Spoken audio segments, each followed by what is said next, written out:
We have an amazing guest with us now, Adam Walker. He swum with dolphins, been stung by a Portuguese man-of-war and had close encounters with sharks, all the time swimming in some of the toughest stretches of water in the world. Yeah, indeed. Last year, he became the first Briton to conquer the toughest 7 channel swims in the world. He swam the Molokai Channel off the coast of the Hawaiian Islands and the Catalonia Channel off the coast of California. He also took on the North Channel, the English Channel and the Strait of Gibraltar. And in the east, he swam the Tsugaru Channel in Japan and the Cook Straits between New Zealand's North and South Islands. I feel quite exhausted just by reading that out. I mean, it's not the type of thing that you do on a whim, so where did the idea come from? I watched a movie on an aeroplane about a guy swimming the channel and I thought, I wonder if I can do that. I was selling kettles and toasters, so a normal job, and I just wanted to be inspired by something because life's for living. See, most people watch movies, enjoy the movie, and that's the end of it. Yeah, exactly. They don't actually no, it's a light bulb take moment. it on board as a lifestyle change. It was a light bulb moment. I thought, I wonder what I'm capable of. And I'd swam as a kid, hadn't swam for 8 years. I thought, yeah, that's what we'll do. We'll take on the English Channel. And then, of course, it turned into 6 more. And what's it been like, your journey? What's the training been like? I mean, this isn't just popping to the gym a few times a week, is it? I mean, this is really involved stuff. No, I mean, you have to train like an Olympian, but of course I had a normal job, so before and after work, sometimes nipping off in the afternoon to train as well. So yeah, 6-7 days a week, you had to do a lot of 6-hour swims non-stop, 6 hours on a Saturday. 6 hours non-stop? Yeah, 6 hours on a Saturday, 6 hours on a Sunday, driving to Dover, 3.5 hours, going back to work 100 miles the next day. That was my life for 7 years, yeah, good fun. How do you prepare for yourself mentally? I mean, obviously, you do a lot of training ahead of it, but surely there's got to be, it's such a daunting task, and it's not something that you're going to be doing over a couple of weeks or something. It's going to take a long period of time. Yeah. I mean, the first time I went in, I couldn't swim 45 minutes without stopping, and then I went into open water and just gradually built up from there. But it is a massive mental sport. It's 80% mental, arguably 20% physical, and you've got to block out the demons and anything that comes into your head. So, yeah, and of course you've got temperature because there's no wetsuit. I can't touch the boat. It's unassisted swimming all day and more.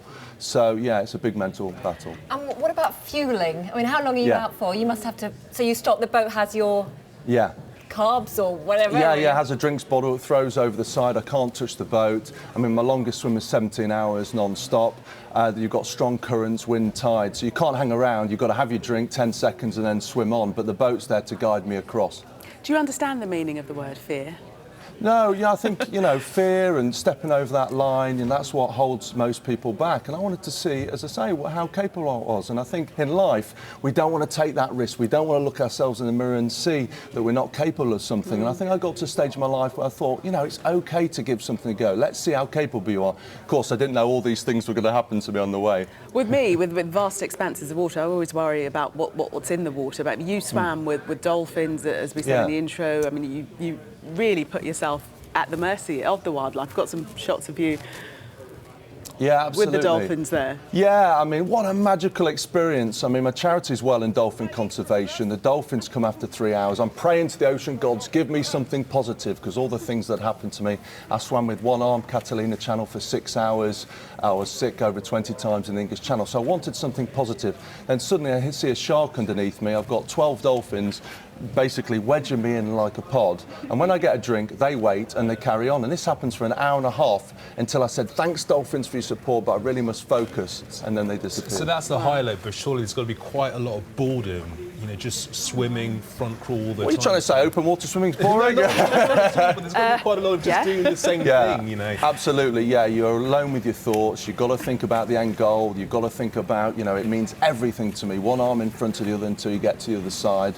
Block out those demons, don't think of sharks, don't think of marine life, and you've just got to keep going because you're swimming in the dark. Of course, in Hawaii I had a Portuguese man-of-war that stung me. I pulled tentacles off my stomach after 13.5 hours, had 3.5 hours of agony to complete, but it's my dream, and this is what I want to get to everybody. You've got to take that step, you've got to go through a bit of pain to get to the other side. And that's what you're sharing in your book. You're sort of... Yeah, absolutely, man versus ocean. It's really ocean. empowering people. Yeah. The thing is, even if you don't like swimming, these swims are a metaphor for life. I've actually got a book signing tonight at 6:30 at Chelsea if people want to come. It's a bit of a thank you to hear me speak and ask me questions, because I'm a normal guy with an abnormal dream, I guess, but everybody's capable of this.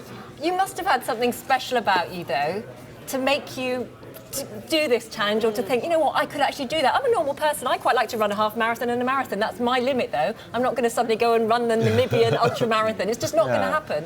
So there must be something from when you were younger that made you have this special thing, though. Yeah, absolutely. As a kid, you know, I really wanted to be a professional athlete, but injuries took it out. I had knee problems, shoulder problems. You know, I couldn't go forward with it, and I fell into a job. But I think that desire to succeed was there. But as I say, when I got on the aeroplane, I was 27. You know, I had these shoulder problems. I had all these knee, back problems. I gave up cricket. I gave up running. I gave up rugby. All these sports. And swimming was another chance at it. And I actually created a stroke that kept me going. After English Channel, I was advised not to swim again by my surgeon. I created this swim stroke that takes pressure off the shoulder, called the Ocean Walker technique. It's turned into a business, rotating, and again, I've saved my shoulders, and I managed to do 6 more channels with this stroke, and it's just changed my life. So even from misfortune, good things can happen. So it's that desire. How much do you want it? You know, take that step, because nothing great is succeed without sitting on your backside, I guess. Wow, you've really motivated us. I'm not going to swim any long distances. Come on, let's go now. But no, I feel energised speaking to you. I think you guiding us for even a little swim in the open water would be amazing, wouldn't it? Okay, you sort it out. Everything is possible. You just take that step, look in the mirror and think, I can do this. Just don't hold back. Everybody can do it. Come on, let's go. We can do this. We can do this. I'm going to rename you Adam Superman Walker. Thank you very much bless you. for I'm coming normal. in. Don't think there's anything abnormal about me. As well, to motivate us. Hey, can I be the new motivator? I'd love that. 3 o'clock in the Come morning. on, enjoy everything, you guys. might not be so pleased when that alarm goes off at 3 o'clock. I'm used to it for training. Thanks very much for coming. Thank you Good to very see much. you. Let's see what's happening with our own Superman, Charlie.